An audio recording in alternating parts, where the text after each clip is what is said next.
I love that transition I'm going to do now, which is all about how to communicate properly with your partner. There you go. Staying honest and authentic.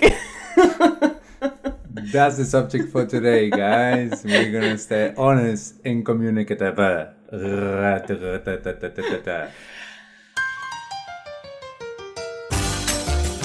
Hey, welcome to Munai Open Relationship, the podcast.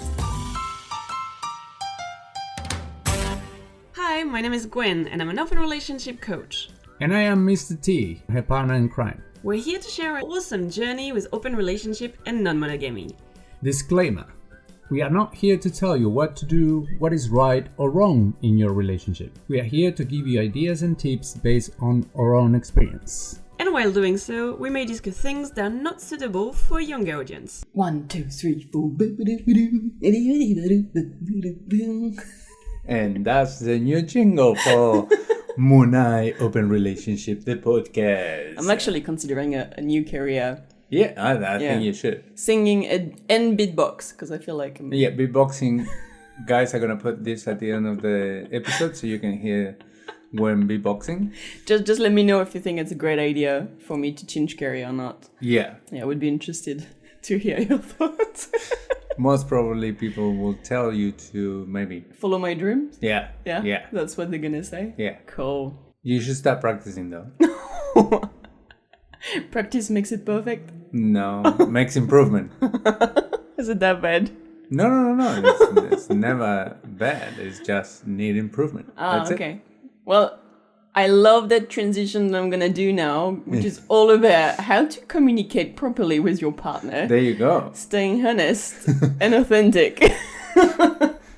That's the subject for today, guys. We're going to stay honest and communicative.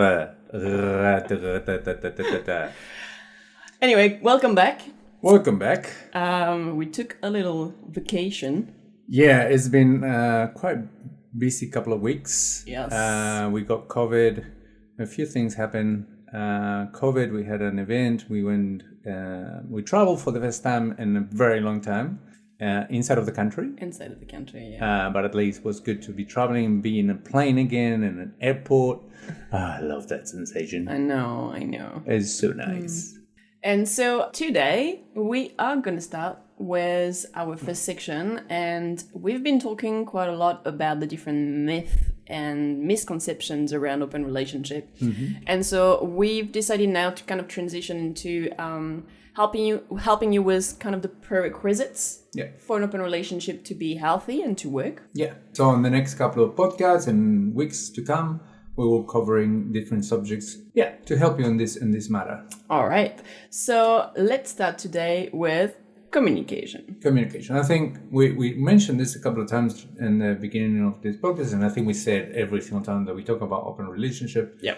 That is one of the main keys to make an open relationship, any relationship, in fact, sure, a success. But we talk a lot about communication and how it's great, but we don't always give like actual example of what it means to have good communication, because it's kind of like a vague concept, right? So we wanted to go a little bit more in detail with that, and we'll be giving you some more concrete examples of what it means to have good communication in an open relationship in the next few podcasts, including today. So tell me, Mr. T, what do you think would be a good example of what it means to have a good communication in your relationship?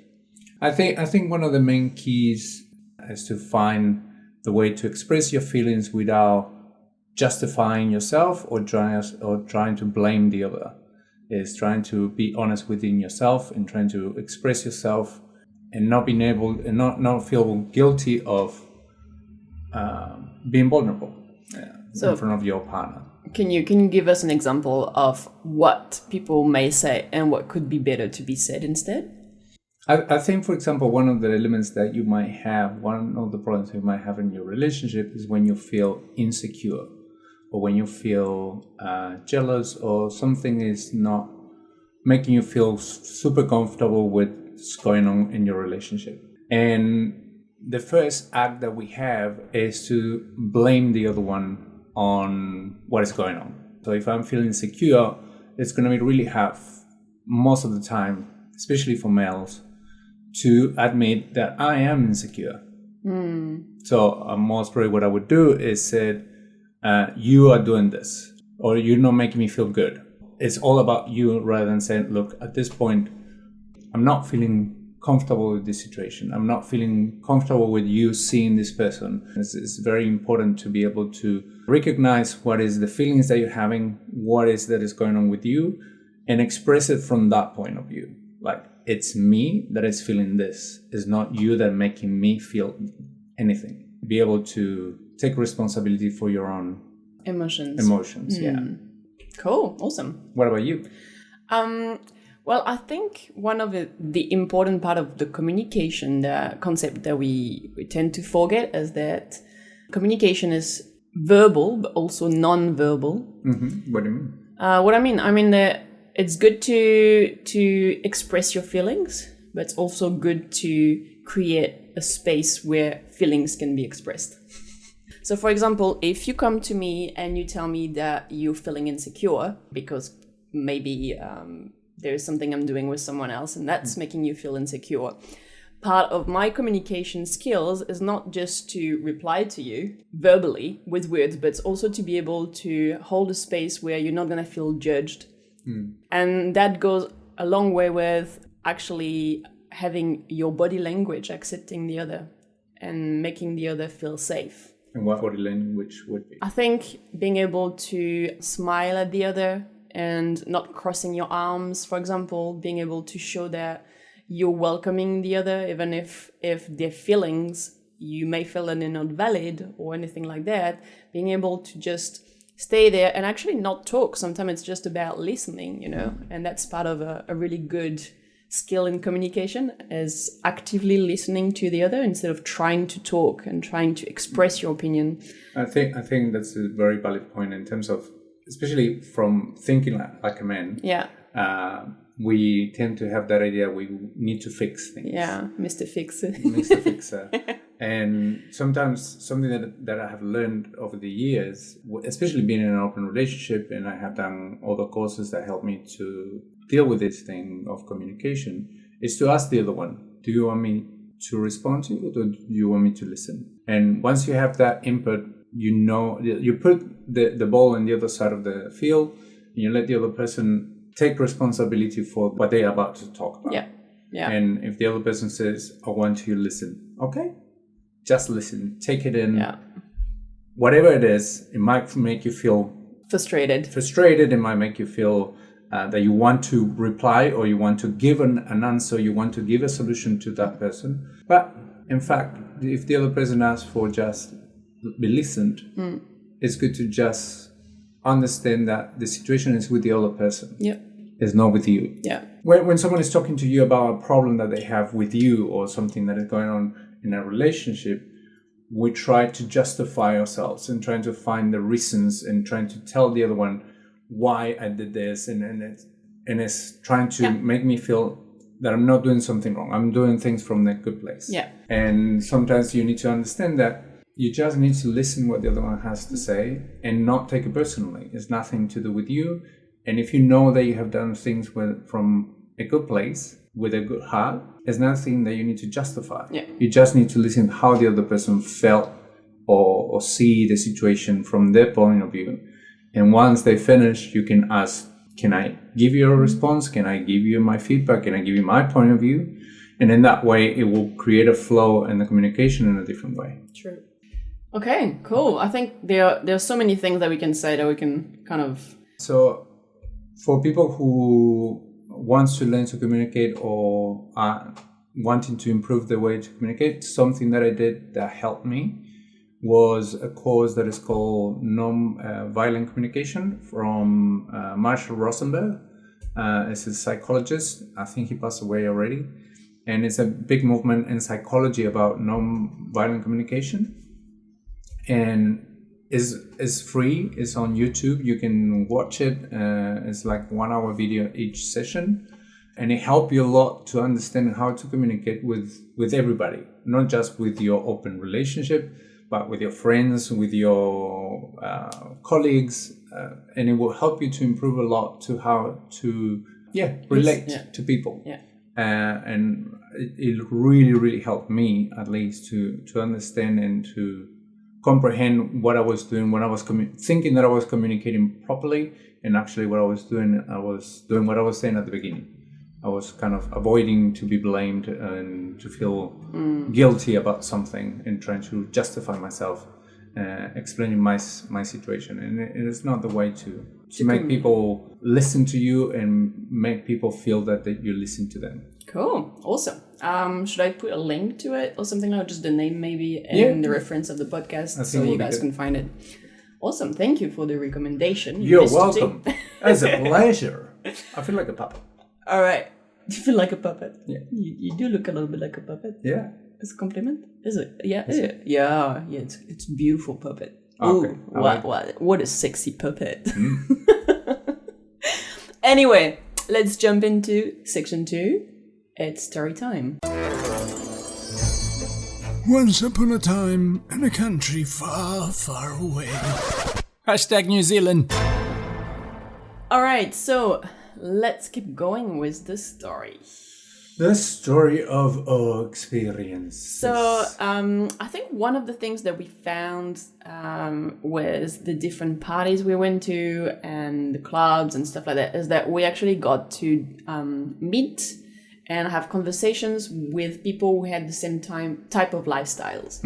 And for us, it was really nice to be able to share some stories and stuff like that. And obviously, we didn't meet people that we got to meet outside of those parties. Yeah. So today will be the story of how Mr. T went on a date with one of the unicorns that was In one of the parties. in one of the parties. Yeah, it was a lot of fun. I think we have quite a few stories with different parties, and with this girl we had a great connection. We connect really well on the party, and we kind of exchange numbers. And Kinda. Not fully. Not fully. Just she gave me the first some three of the- numbers, and I have to guess the rest. If universe wants you to meet me, then you will find the other numbers. The other numbers. And universe want me to meet her, so I found the other numbers. So we keep chatting after for a week, and then we decide to go for a date. Nice. So just the two of you. Yeah. Just the two of us, and Just the two of us. I thought you knew the two lyrics. of us. Yeah, of course I do know them. Yeah. As you Just can the two of us. hear. So from there, we got to meet in a bar. So we were in a bar, we started chatting and exchanging experiences and ideas, and then blah, blah, blah. And at that point, I'm at home. Yeah. In my really sexy pajamas on the sofa doing absolutely nothing and relaxing at home. Yeah. Yeah. And then I was talking with the unicorn, and then I mentioned her that you enjoy the party as well, and like how much you enjoy seeing her having fun with me and me having fun with her. And she told me like she really liked you as well. So I said to her, like, what do you think if we go back to my place and we have fun, the three of us? And she said, I would love that.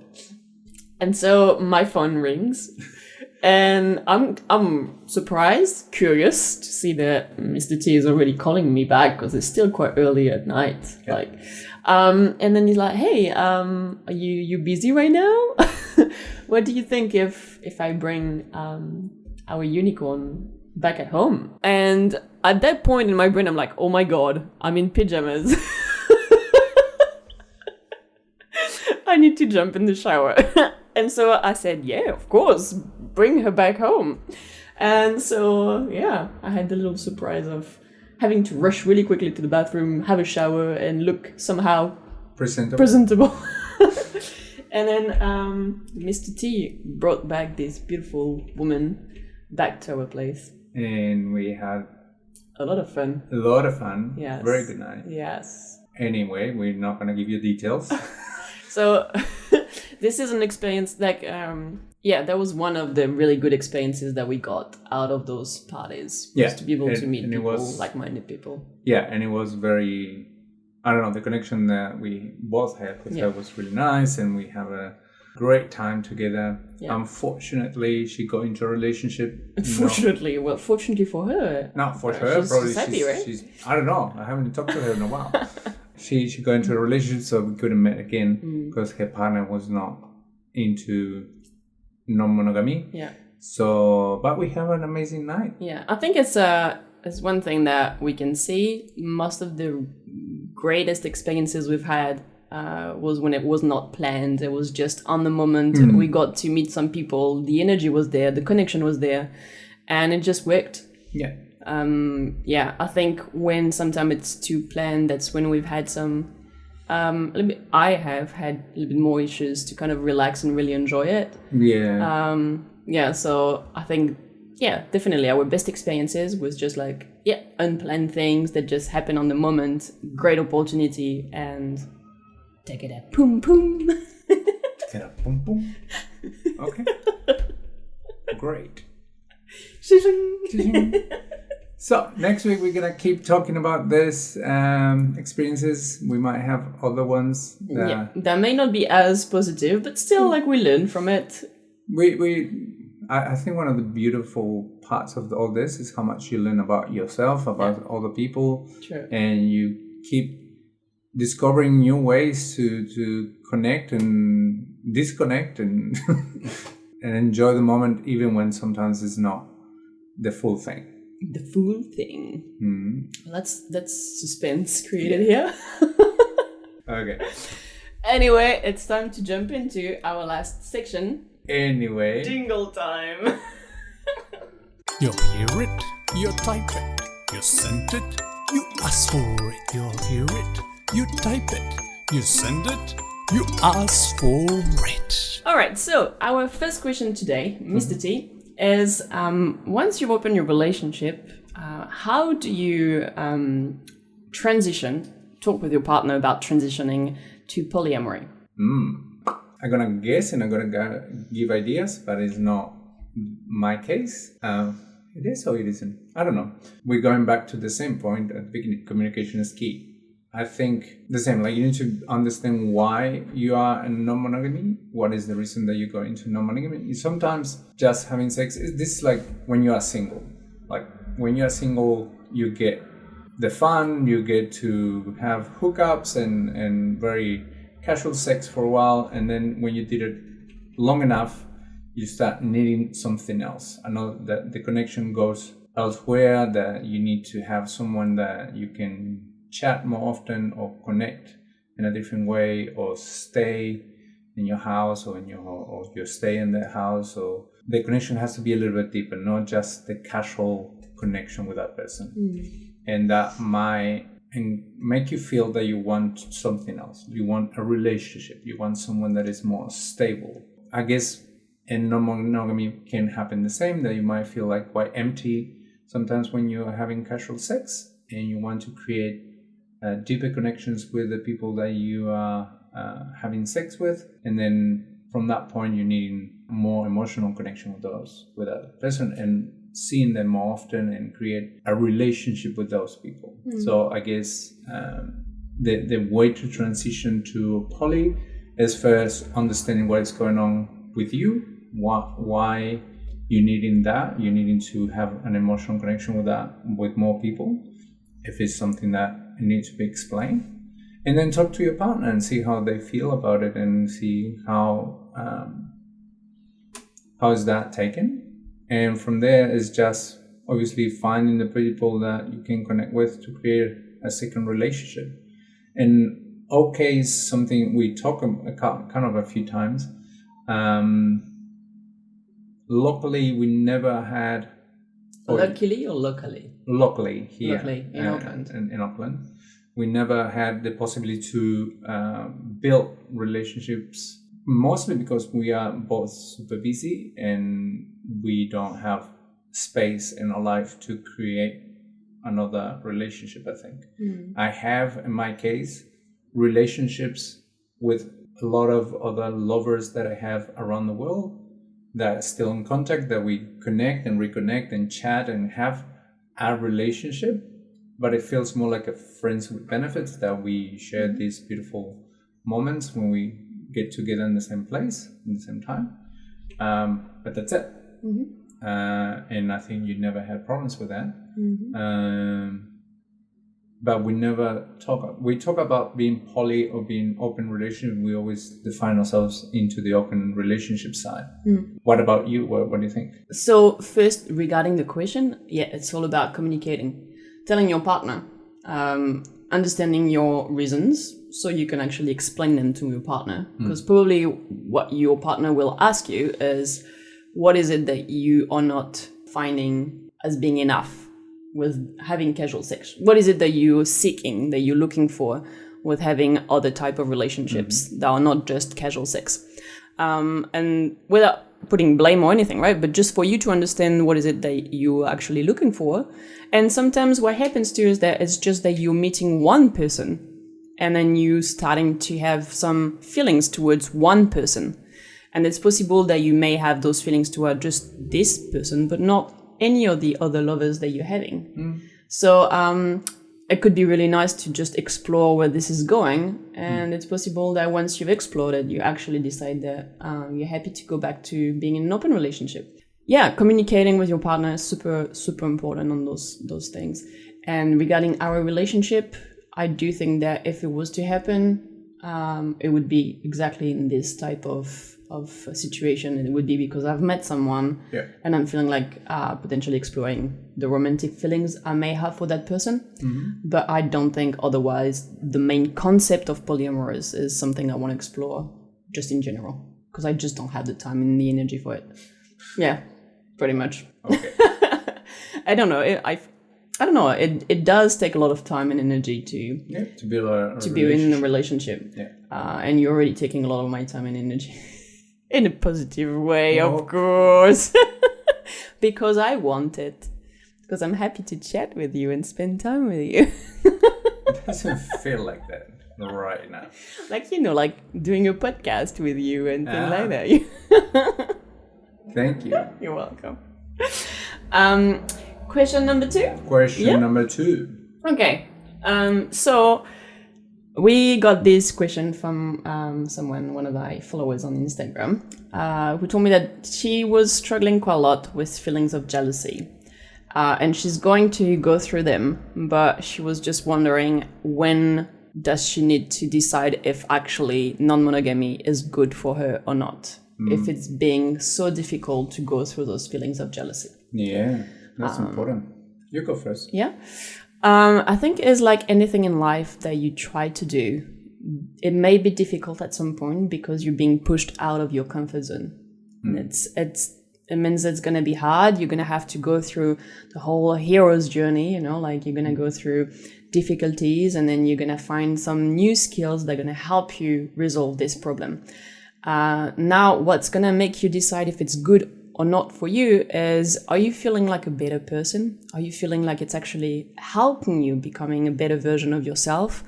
And I think in terms of being non-monogamous or not, is it something that you want? Is it something that you feel is making you happy, Are you feeling like it's driving you to a place that is better than the one you are right now?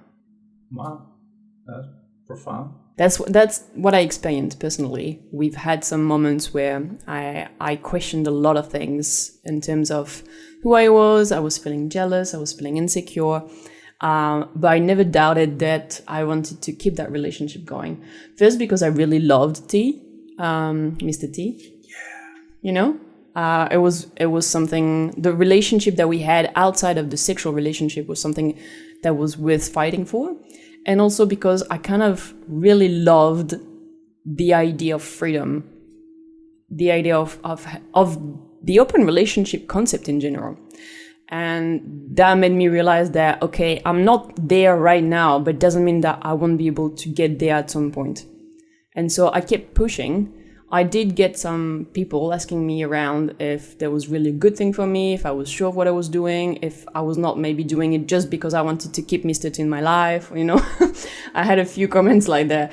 And I made sure that was not just by pride or ego, that was just saying, no, this is what I want. Or insecurity. Or insecurity, like that fear of being alone or things like that. But no, I actually really, really liked the idea and the concept of non-monogamy. So I pushed through, and I'm really happy I did. Yeah, I think it's very clear where you were answering just before. It's like to define, is this just a challenge, or is something that is hurting me deeply? Yeah. It's making me be emotionally hurt. So I don't think trauma is a good path. Trauma brings a lot of lessons and a lot of things that can help you to improve your life. However, you don't want to jump into trauma just because. Yeah. Or stay in a traumatic experience just because you think is what you should do. You need to be very honest with yourself, and if it's not you, if it's not something that you feel comfortable with, so you might need to take a different option. And remember something that we've been talking in the last couple of podcasts, a relationship doesn't have to be one way or another. There's no black and white in this world. You make the rules of your relationship as you go and as you want. So you can talk with your partner and see if it's something that you can deal with in terms of maybe one of you is monogamous and the other one is not. Or if it's not possible, if it's jealousy is something that you cannot control, it's something that hurts you so much, there are plenty of steps that you can do before deciding if this is not for you. You can talk to a counselor, professional people. You can call Gwenael and have Gwen and have your session in Munai Open Relationship and see what's going on, or buy her book. You can buy the book online and do the exercise and see how deep is this pain is going. And from there, make a decision full of knowledge and understanding of yourself and where you are going. And if it's not for you, okay. It's okay. It's okay. Yeah. You might need to let this person go and have other experiences. And remember, if this person has to be in your life, some way or another, you two will find the way to stay together at some point. Yeah. It might not be right now. You might need to be by yourself, and experience other relationships before to be into an open relationship. If, for example, for the other person, it's non-negotiable to be in a monogamous relationship. And like we talked before, communication is key. Yeah, I think not managing really well non-monogamy is not a failure. It's just maybe that's going to help you understanding that you're monogamous by choice and not because that's something that is the only option that you've known your whole life, you know? So I don't think I would see it as a failure at all if you decide to go back to monogamy. I think it's something that this era is going to change a lot of the concept of a relationship. There's not failure in a relationship. The fact that a relationship doesn't last forever is not a failure. It's a different relationship have changed from the old times. My parents have that concept that a good relationship will last forever. But that was the times of the post-war and society-wise, we have to rebuild societies, and was the best way to build societies was to stay, the institution of family has to be strong and stay for longer. But nowadays it's not like that anymore.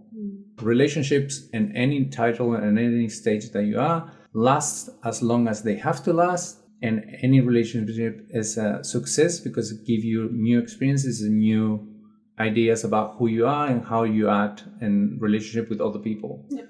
So be free. Be free.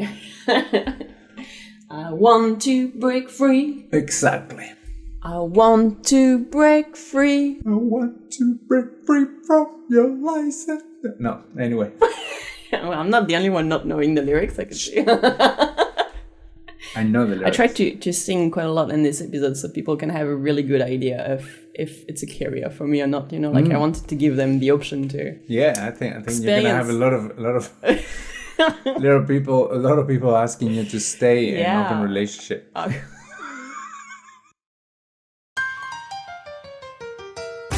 And this, my friends, is the end of the episode.